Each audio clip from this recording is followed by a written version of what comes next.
Well, I suppose this is adequate, my mother-in-law, Margaret, said, delicately placing her fork beside her barely touched plate of beef bourguignon. Though in our family, we typically serve something more refined. Her emphasis on our family made it clear that even after 7 years of marriage to her son, I still wasn't truly part of it. My name is Sarah Mitchell, and at 34, I'd spent nearly a decade trying to meet my mother-in-law's impossible standards. Tonight was just another Tuesday dinner, another attempt to bridge the gap between us, another failure. I think it's delicious, honey, my husband James said, reaching for seconds, but even his support couldn't erase the sting of Margaret's words or the way she now pushed food around her plate like a child avoiding vegetables. You know Olivia, James's cousin's wife, she made the most extraordinary coq au vin last week. The sauce was perfectly reduced, the mushrooms imported from France. Margaret paused, examining a piece of carrot as if it had personally offended her. But then, she trained at Le Cordon Bleu. Not everyone can achieve that level of sophistication. I bit my tongue, resisting the urge to remind her that Olivia's perfectly reduced sauce had come from a jar. I'd seen the empty container in her recycling bin. But starting an argument wouldn't help. It never did. More wine, Margaret? I offered instead, reaching for the bottle. She covered her glass with her hand. No, thank you. I find this vintage a bit common. James, darling, you remember the wonderful Bordeaux we had at the club last week? That was a proper wine. James shifted uncomfortably in his seat. Mom, please. But Margaret was on a roll now. You know, Sarah, if you're interested, I could recommend some cooking classes. Nothing too advanced, of course, just something to help you grasp the basics of proper cuisine. The community college offers some lovely beginner courses. I stood up, gathering plates with shaking hands. 7 years of these weekly dinners, 7 years of subtle jabs and not so subtle criticism. Each time I told myself it wouldn't hurt, and each time it did. In the kitchen, I could still hear Margaret's voice carrying from the dining room. James, sweetheart, I worry about you. A man in your position needs to maintain certain standards. The partners at your firm, they have expectations. I ran water in the sink, trying to drown out her words. James was a successful attorney, and according to Margaret, that meant everything in his life, including his wife, needed to reflect a certain image. An image I apparently couldn't live up to. Sarah? James's voice behind me made me jump. Mom's leaving. She has a headache. Of course she did. She always developed a mysterious ailment when served food that didn't meet her standards. I dried my hands and followed James to the door, plastering on a polite smile. Thank you for coming, Margaret, I said, the words tasting bitter in my mouth. She air-kissed my cheek, her perfume overwhelming. Thank you for trying, dear. Oh, and about Thanksgiving next week, I think it's best if we host at our house. No need to strain yourself. After she left, James pulled me into a hug. I'm sorry about Mom. You know how she gets. I did know. But something about tonight felt different. Maybe it was the way she dismissed my cooking despite the hours I'd spent preparing it. Maybe it was the condescending offer of cooking classes, or maybe, just maybe, it was her assumption that she'd be hosting Thanksgiving again. I want to host Thanksgiving this year, I said suddenly, surprising even myself. James pulled back, looking concerned. Sarah, you know how Mom is about holidays. She's hosted Thanksgiving for 20 years. And every year we sit at her table while she reminds everyone that her turkey is award-winning. Her cranberry sauce is made from berries she personally selected, and her pumpkin pie recipe has been in the family for generations. I took a deep breath. I want a chance, James, one chance to show I can do this. He hesitated, and I could see him mentally calculating his mother's reaction. Mom will be upset. Mom is always upset about something I do. At least this time, it'll be for something I choose. I met his eyes. I need this, James, please. He was quiet for a long moment, then nodded slowly. Okay, but you know she'll be difficult about it. I smiled, already forming a plan. Oh, I'm counting on it. That night, after James fell asleep, I sat at our kitchen table with my grandmother's recipe box open in front of me. Margaret wasn't the only one with family recipes and traditions. My grandmother had been a chef at one of Chicago's finest restaurants in the 1960s, breaking barriers as one of the few women in professional kitchens at the time. She taught me everything she knew, not just about cooking, but about life. The secret, she used to say, isn't in the ingredients, it's in the love you put into the meal. But, she'd add with a wink, excellent ingredients certainly don't hurt. I opened my laptop and began to plan. If Margaret wanted sophistication, I'd give her sophistication, but it would be on my terms, blending my grandmother's cherished recipes with my own modern twists. I had 9 days until Thanksgiving. 9 days to prove that I belonged at this family's table. My phone buzzed. A text from Margaret. "Darling, I've already ordered the turkey from that lovely farm in Vermont. No need to worry about it. We'll eat at 4, as always." I smiled, screenshotting the message to add to my collection. Let her think she was still in control. For once, I had a secret ingredient she wasn't expecting: determination. I opened my grandmother's most treasured recipe, the one she'd made me promise never to share. When the time is right, she'd said, "You'll know when to use this." Looking at Margaret's text, I knew the time was now. "Sorry, Margaret," I whispered to myself, "but this Thanksgiving is going to be a little different." The next week was a whirlwind of preparation. I took 3 days off work, much to Margaret's vocal disapproval. "Really, Sarah, in our family we believe in a strong work ethic." Every night after my shifts at the pediatric clinic, I tested recipes, perfecting each element of the meal. Margaret's attempts to undermine me were relentless. First came the daily calls to James. "Darling, are you sure Sarah can handle this? Remember the disaster at Easter with that overcooked ham?" Then the helpful suggestions. I could send over my caterer's number. No shame in admitting you need help, dear. But her crowning move came 3 days before Thanksgiving when she showed up unannounced at our door. "Sarah, dear," she said, breezing past me into the kitchen with a large shopping bag. "I brought a few essential items.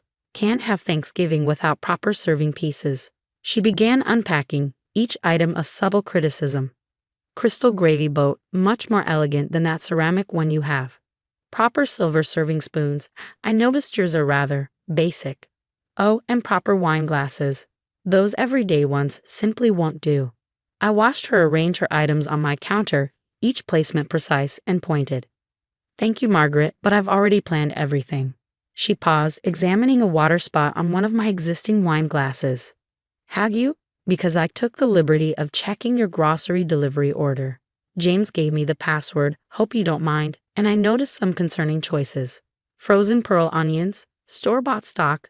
In our family, I haven't placed my grocery order yet." I cut in, my voice steady despite my racing heart.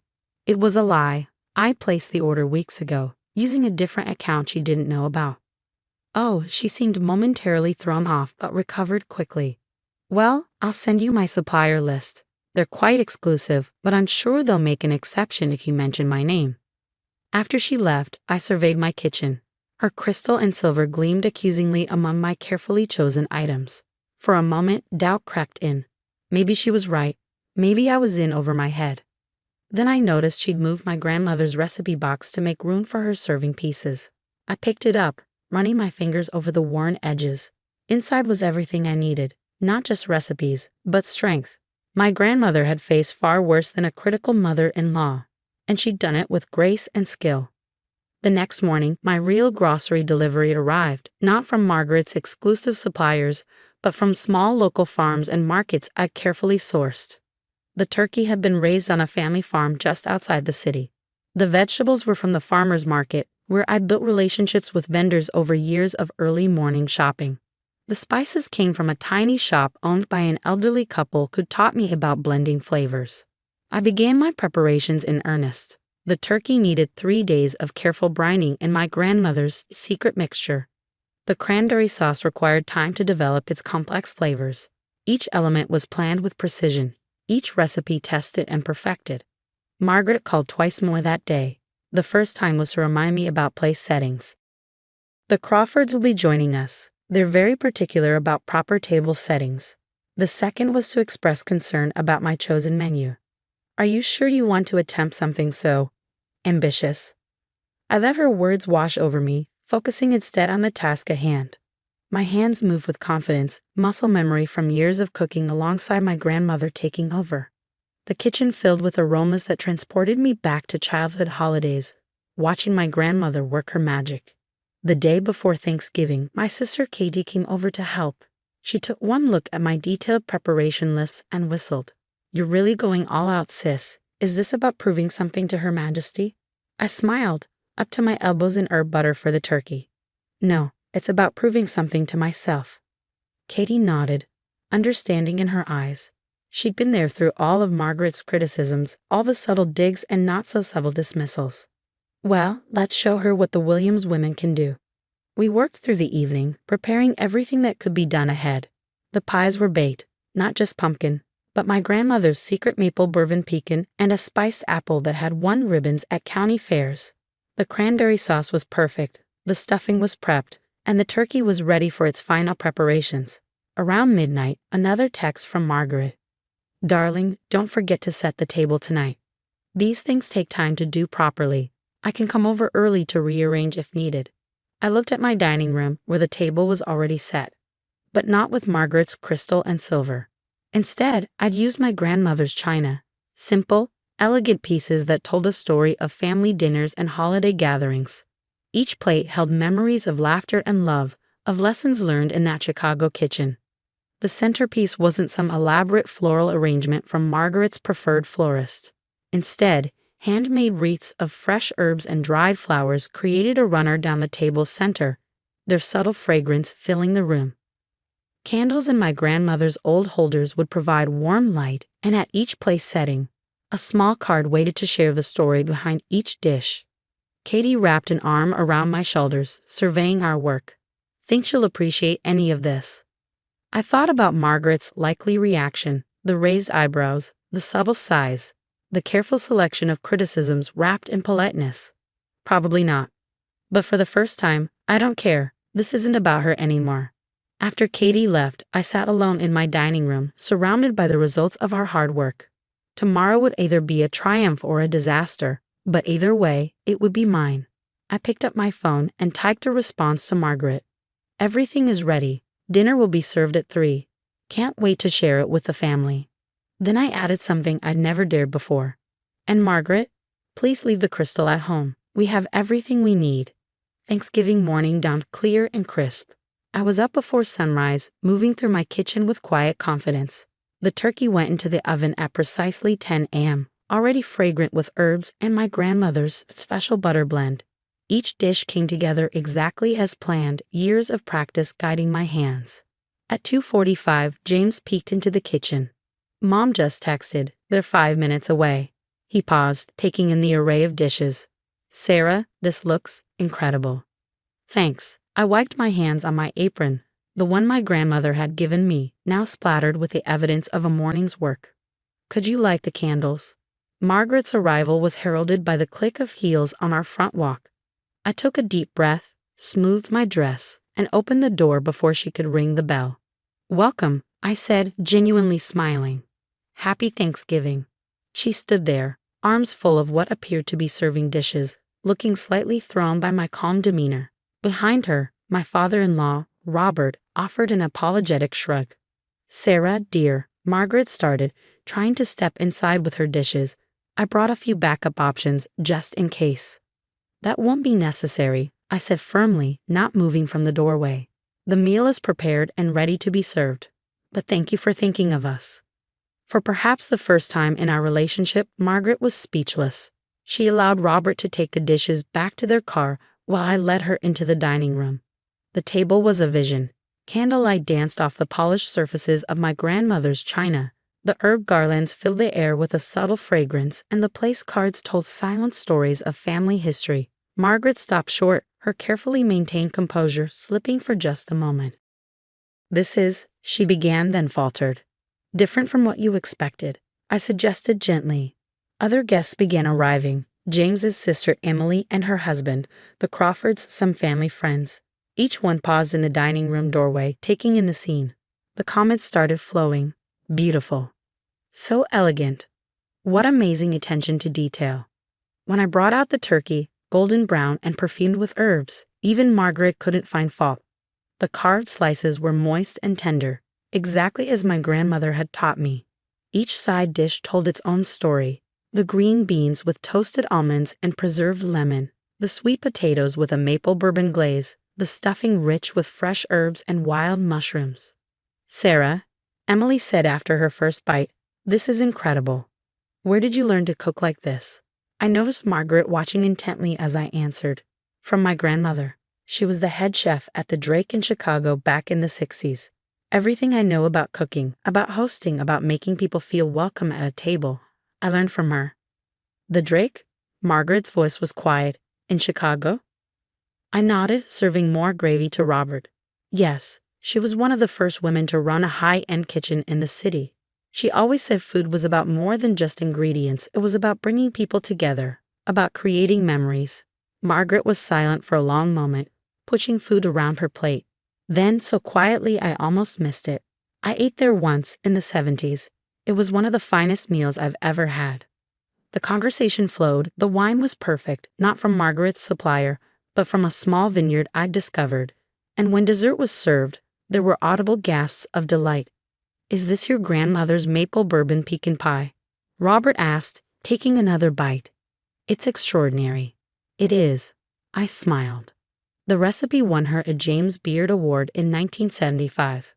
Margaret's fork clattered against her plate. Your grandmother was Eleanor Williams. The table fell silent as I nodded. Eleanor Williams was a legend in Chicago dining. Margaret said, her voice different now. I tried for years to replicate her pie recipe. No one ever came close. She looked down at her plate, then back at me, really seeing me, perhaps for the first time. And you learned from her? Everything I know, I said simply, including how to host a proper family dinner. The rest of the meal passed in a blur of conversation and laughter. As guests began to leave, each one thanked me with genuine warmth. The Crawfords, who, according to Margaret, were so particular, asked for my card, hoping to get my help planning their next dinner party. Finally, only Margaret and Robert remained. She lingered in the dining room while Robert helped James clear plates. Sarah, she said, her voice uncharacteristically hesitant. I believe I owe you an apology.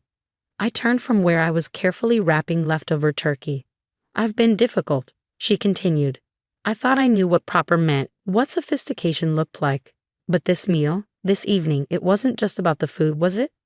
No, I agreed. It was about family, about tradition, about honoring the people who taught us and the memories we create together. She nodded slowly. Your grandmother taught you well, not just about cooking, but about grace. She paused. I don't suppose, would you consider teaching me some of her recipes? I smiled, thinking of my grandmother's words about knowing when the time was right. I'd like that, Margaret, though some recipes might have to remain family secrets. Of course, she said, then added with a small smile, but aren't we family? As they left, Margaret hugged me, a real hug, not her usual air kiss. Thank you, she whispered, for showing me what I've been missing.